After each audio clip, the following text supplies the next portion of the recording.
Robson রবিনোকে যদি Oscar ব্রুজর পছন্দ হয়, রবসান রবিনোর মার্কেট ভ্যালু যদি 5 কোটি টাকা থাকে, ট্রেভার জেমস মর্গানকে নিয়ে আমি একটি ইন্টারভিউ করেছিলাম। ইস্টবেঙ্গলে কাজ করতে গেলে স্বাধীনভাবে কাজ করা যায় না। সুমিত পাসিকে আমরা মজা করে ইস্টবেঙ্গল সমর্থকরা একটা সময় বলেছি যে উনি স্টিফেন কনস্ট্যান্টাইনের ছেলে। স্টিফেন বাবু যেটা বোঝাতে চেয়েছিলেন যে উনি যে বিদেশি চেয়েছেন সেই বিদেশি উনি পাননি, সেই জন্য রেজাল্ট হয়নি, এটাই উনি বোঝাতে চেয়েছিলেন। আমিও এটাই অস্কারের ক্ষেত্রে এটাই বলি, স্টিফেন বাবু, অস্কার বাবু, কার্লোস কোয়াদ্রাত বাবু এক্সপেক্ট করবে না যে আজকে রবসান রবিনো যে পারফরমেন্সটা আন্ডার অস্কার ব্রুজর দিত সেটা রিচার্ড সেলিস দেবে। মেনে নিলেন সামহাউ। ওনার ইন্টারভিউতে আমি দেখলাম যে ব্যর্থতাটা কিন্তু সবার, যে ব্যর্থতা থেকে বেরিয়ে আসার যে প্রসেসটা, ওটা নিশ্চয়ই সৈকত বাবু এবং সৈকত বাবুরা সেই প্রসেসটাতে নিশ্চয়ই আছেন, যাতে কোচ যদি একটা প্লেয়ারকে পুশ করে, সেই প্লেয়ারটা যদি সাকসেস পায়, ক্রেডিটটা কোচের, তখন আর বিতর্ক হয় না। সাকসেস না পেলেই তখন বিতর্ক হয়। আজকের কোনো অফিসিয়াল যদি কোনো প্লেয়ারকে পুশ করে, সেই প্লেয়ারটা যদি সাকসেস পায়, তাহলে সেটাকে নিয়ে আর কোনো বিতর্ক হয়। Hello everyone, welcome back to our channel, welcome back to Bengali sports blog. Bengali sports ব্লগের নতুন একটি ভিডিওতে, নতুন এপিসোডে আপনাদের সকলকে ওয়েলকাম। দেখুন, আজকের এই যে ভিডিওটি আপনারা দেখছেন এই মুহূর্তে, টপিকটা নিশ্চয়ই টাইটেল এবং থাম্বনেল দেখে বুঝতে পেরে গেছেন। এবং এই ব্যাপারটা কিন্তু আজকে থেকে নয়, বেশ কিছু দিন ধরেই চলছে। এই একটা বিতর্কিত ব্যাপার, একটা বিস্ফোরক ব্যাপার, বিস্ফোরক ঘটনা একটা যেটা ঘটেছে, সেটা নিয়ে আলোচনা। আমি কিন্তু এই টপিকে ভিডিও বানাবো কখনো ভাবিনি, বা আমার উদ্দেশ্যও ছিল না যে এই বিতর্কিত ব্যাপারে আরও নতুন করে বিতর্ক সৃষ্টি করা। বাট আমাকে করতেই হচ্ছে, তার কতগুলো কারণ। যে অনেকেই আপনারা বলেন যে আমরা যারা কন্টেন্ট ক্রিয়েটার, আমরা যারা ইউটিউবার, আমরা নাকি সবসময় বিতর্ক করি, আমরা নাকি সবসময় নিজেদের মধ্যে কাদা ছোড়াছুড়ি করি, এরকম বলেন। হয়তো অনেক সময় অনেকে করে ফেলে, বা হয়তো আমিও হয়তো এতদিনে কোনোদিনও করে ফেলেছিলাম। বাট এই মুহূর্তে আপনারা কিছুদিন আগে দেখেছেন যে আমাদেরই একজন ফেলো ইউটিউবার, বা আমাদেরই একজন দাদার চ্যানেল বলতে পারেন, যদিও তাকে আমি ব্যক্তিগতভাবে চিনি না, বা তাদের চ্যানেলের কাউকে আমি চিনি না, একটা ক্লিপিং খুব ভাইরাল হয়, যে ক্লিপিংটা আমি পরে দেখি, যেখানে ভারতীয় ফুটবল টিমের এক্স কোচ এবং x East Bengal coach Stephen Constantine একটি বক্তব্য রেখেছিলেন। বেশ অনেকগুলোই বক্তব্য রেখেছিলেন, যেখানে তিনি বলেছিলেন যে কিভাবে ইস্টবেঙ্গলের টিম বিল্ডিংয়ে ইস্টবেঙ্গলের ম্যানেজমেন্টের তরফ থেকে বা ক্লাব অফিসিয়ালদের তরফ থেকে হস্তক্ষেপ করা হয়, কিভাবে মনের মতো বিদেশি পাওয়া যায় না, কিভাবে কম বাজেটের বিদেশি এনে দিতে হয়, এবং বিভিন্ন রকম অ্যালিগেশন কিন্তু উনি এনেছিলেন। আমি অ্যালিগেশন ওয়ার্ডটা ইউজ করলাম, ভেবেচিন্তেই করলাম।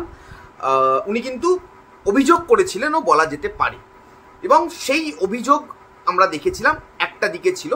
এবং আজকে ইস্টবেঙ্গল ক্লাবের তরফ থেকে যখন তার উত্তরটা এলো, ইস্টবেঙ্গলের একজন অফিসিয়াল কিন্তু মিস্টার সৈকত গাঙ্গুলির একটি ইন্টারভিউ আমি একটি ইউটিউব চ্যানেলে দেখলাম একটু আগে, কিছুক্ষণ আগে। উনিও বেশ কয়েকটা বক্তব্য রেখেছেন, এবং আমার বা আমাদের প্রত্যেকের মনে কিন্তু একটি প্রশ্ন এই মুহূর্তে আসতে পারে যে কে ঠিক বলছে বা কে ভুল বলছে। সেটাই কিন্তু আজকের এই ভিডিওতে আমরা আলোচনা করব। এবং আমার কাছে, আপনারা সবসময়ই জানেন, আমি সবসময় তথ্য নিয়ে কথা বলি, ইনফরমেশান নিয়ে কথা বলি, এবং স্ট্যাটস নিয়ে কথা বলি। আমার মনে হয় যেগুলো খুব জরুরি। তো আমার কাছে যে ইনফরমেশান রয়েছে সেইগুলো নিয়ে আমি এই ভিডিওতে কথা বলবো, এবং আপনাদের সেগুলো শুনে কি মনে হচ্ছে ডেফিনেটলি কমেন্ট বক্সে জানাবেন।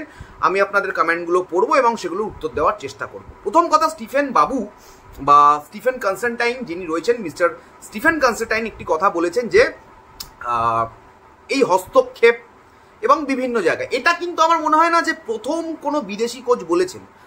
আমার মনে হয় বহু বছর আগে একটি ফেসবুক পেজে আমি একটি লাইভ করছিলাম, আর একজন ইস্টবেঙ্গলের এক্স কোচকে নিয়ে, একজন বিদেশি কোচ মিস্টার ট্রেভার জেমস মর্গানকে নিয়ে আমি একটি ইন্টারভিউ করেছিলাম। ওখানেও কিন্তু উনি এইরকমই কথা বলেছিলেন যে ইস্টবেঙ্গলে কাজ করতে গেলে স্বাধীনভাবে কাজ করা যায় না, অনেক বছর আগে যখন উনি কোচ ছিলেন। এবং এরম টাইপের কথা কিন্তু উনি তুলে ধরেছিলেন। আমি জানি না মানে পরবর্তীতে এটার এভিডেন্স হিসাবে আমি ভিডিও শো করতে পারবো কিনা, নিশ্চয়ই সেই মানে ফেসবুক পেজটাতে সেই ভিডিওগুলি রয়েছে। এবং কিছুদিন আগে বেঙ্গলি স্পোর্টস ব্লগে, কিছু মাস আগে বলবো আমি, ধরো 7-8 মাস আগে, আমি একজন এক্স ইস্টবেঙ্গল প্লেয়ারের সাথে ইন্টারভিউ করি। প্লেয়ারটির নাম আমি বলেই দিচ্ছি, ব্রাজিলিয়ান প্লেয়ার ডগলাস ডিসিলভাও কিন্তু এইরকম কাইন্ড অফ থিংস কথাবার্তা বলেছেন, যে মানে এই ভেতরের ইন্টারনাল ব্যাপারগুলি নিয়ে এবং সব কিছু নিয়ে কিন্তু একটা প্রশ্নচিহ্ন তোলে। এবং ময়দানের সাথে যারা আমরা দীর্ঘদিন ধরে যুক্ত, আমরা কিন্তু খুব ক্লিয়ারলি এই ব্যাপারটা জানি যে একটা হস্তক্ষেপ হয়ে আসছে বা প্রথাগতভাবে এটাকে করা হচ্ছে। হয়তো কেউ এটাকে খারাপ ইন্টেনশন নিয়ে করে না, নিশ্চয়ই তারা তাদের বক্তব্যটা জানাতে চায়, তাদের প্রতিপত্তি স্থাপন করতে চায়, গিয়ে মানে তারা একটা মেসড আপ করে ফেলে পুরো ব্যাপারটা। এটাই তো মেন ব্যাপার। এটা কিন্তু প্রথম আমার মনে হয় না স্টিফেন যিনি প্রথম যে এই বক্তব্যটি রেখেছেন। দ্বিতীয়ত আমি সৈকত বাবুর কয়েকটি কথা নিয়ে আমি বলবো। উনি যেটা বলেছেন যে সুমিত পাসির যে ইনক্লুশন, যেটাতে আমি ওনার সাথে একমত যে সুমিত পাসিকে আমরা মজা করে ইস্টবেঙ্গল সমর্থকরা একটা সময় বলেছি যে উনি স্টিফেন কনস্ট্যান্টাইনের ছেলে, বা এরকম কিছুটা মজা করেই আমরা বলতাম, যেহেতু সুমিত পাসিকে উনি যেখানেই যান সেখানেই নিয়ে যান, এবং সুমিত পাসির কি পারফরমেন্স ইস্টবেঙ্গল জার্সিতে ছিল সেটা আমরা সকলেই জানি। তো এটা উনি ঠিকই বলেছেন। এবং দ্বিতীয়ত যেটা উনি বলতে চাইছিলেন যে বাজেট নিয়ে, বাজেটের কথা নিয়ে, যে বিদেশিদের ক্ষেত্রে বাজেট মানে ওই কম, মানে যে প্লেয়াররা ডিজার্ভ করে না অত টাকা তাদেরকে সেইভাবে নিয়ে আসা এবং অল দ্যাট উনি যেগুলো বলেছেন, এই যে ব্যাপারটা বলেছেন না, আমার মনে হয় স্টিফেন বাবু যেটা বোঝাতে চেয়েছিলেন যে উনি যে বিদেশি চেয়েছেন সেই বিদেশি উনি পাননি, সেই জন্য রেজাল্ট হয়নি, এটাই উনি বোঝাতে চেয়েছিলেন। এবং সৈকত বাবু এটা মেনে নিয়েছেন যে সেই সময় সেট আপে সেই সময় টাকা ছিল না। এই ক্ষেত্রে আমি বলবো সৈকত বাবু কিন্তু স্টিফেনের কথাটা মেনে নিয়েছেন, এবং স্টিফেনের পছন্দের বিদেশিটাও যে এসছে, মানে আমিও এটাই অস্কারের ক্ষেত্রে এটাই বলি, স্টিফেন বাবু, অস্কার বাবু, কার্লোস কোয়াদ্রাত বাবু, এদের ক্ষেত্রে সবাই ভাই, একটা কোচের যদি একটা প্লেয়ারকে আমি একটা এক্সাম্পল দিয়ে বলছি, এটা এক্সাম্পল, যে রবসান রবিনোকে যদি অস্কার ব্রুজোর পছন্দ হয়, রবসান রবিনোর মার্কেট ভ্যালু যদি 5 কোটি টাকা থাকে, সেই প্লেয়ারটাকে যদি না আনতে পারে, তখন কোচকে তো একটা প্লেয়ার এনে খেলাতে হবে। সেই প্লেয়ারটার যদি 5 কোটি টাকার জায়গায় 2 কোটি টাকার প্লেয়ারকে, অস্কার ব্রুজোকে যদি আমি এক্সাম্পল দিয়ে বলছি, রিচার্ড সেলিসকে নিয়ে খেলাতে হচ্ছে, তুমি কখনো এক্সপেক্ট করবে না যে আজকে রবসান রবিনো যে পারফরমেন্সটা আন্ডার অস্কার ব্রুজো দিত সেটা রিচার্ড সেলিস দেবে। আমি এটাই দিনের পর দিন বলতে চাই, কে ঠিক কে ভুল এই জায়গাতে আপনারা ডিসাইড করবেন, আমি বলবো না কে ঠিক কে ভুল। আজকে কোচ যে প্লেয়ারটিকে চাইছে সেই প্লেয়ারটিকে যদি আপনি না দিতে পারেন, দ্য ব্যর্থতা ইজ ফুললি ইয়োর্স, ঠিক আছে। এবং আমার গাঙ্গুলি বাবুর একটি কথা উনি হয়তো পুরোটি বললেন না, উনি একটু বলে হালকা বলে চেপে গেলেন, যে আমার খুব ভালো লাগলো যে দেখে উনি মেনে নিলেন সামহাউ। ওনার ইন্টারভিউতে আমি দেখলাম যে ব্যর্থতাটা কিন্তু সবার, যেটা অনেকেই মানতে পারেন না বা মানার মতো জায়গাতে নিজেদেরকে নিয়ে যেতে পারেননি।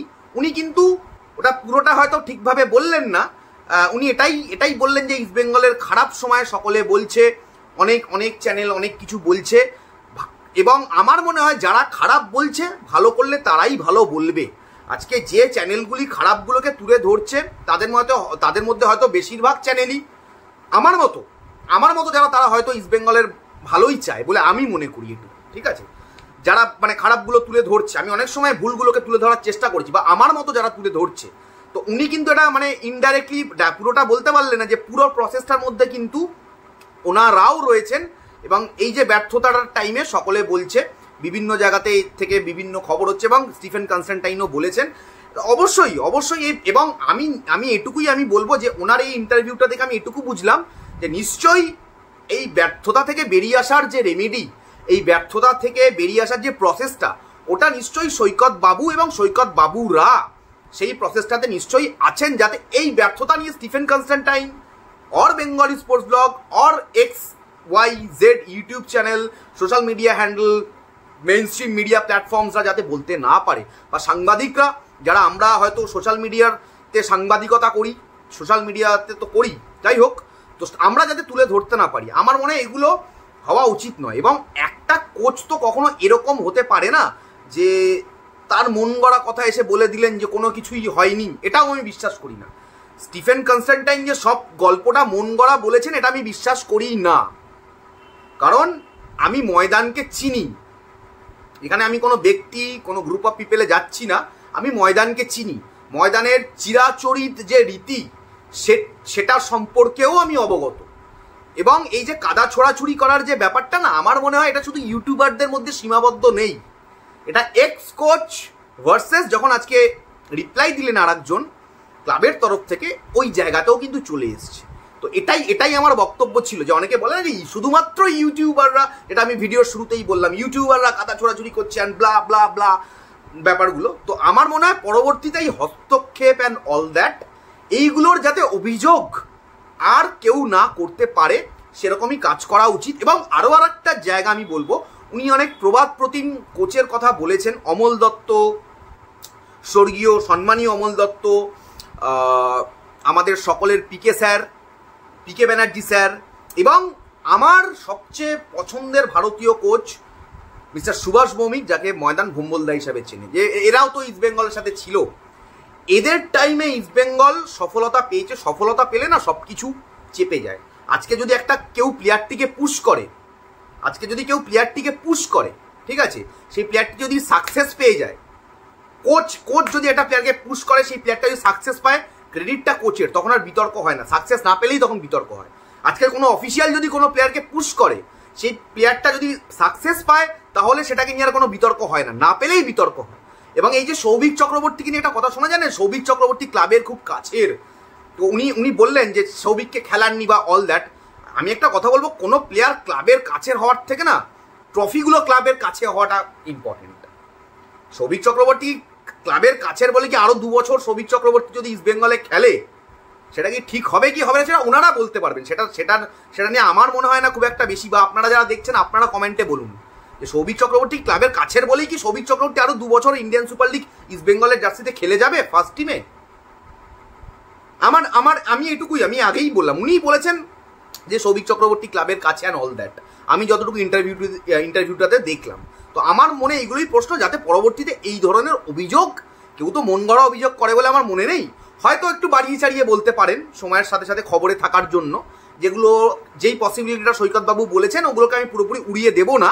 তবে আমার মনে হয় কেউ তো পুরোপুরি থিওরিটাকে ক্রিয়েট করে একটা স্টোরি বলে না, যাতে এই ধরনের ব্যাপারগুলো না ঘটে সেদিকেও মন দেওয়া উচিত।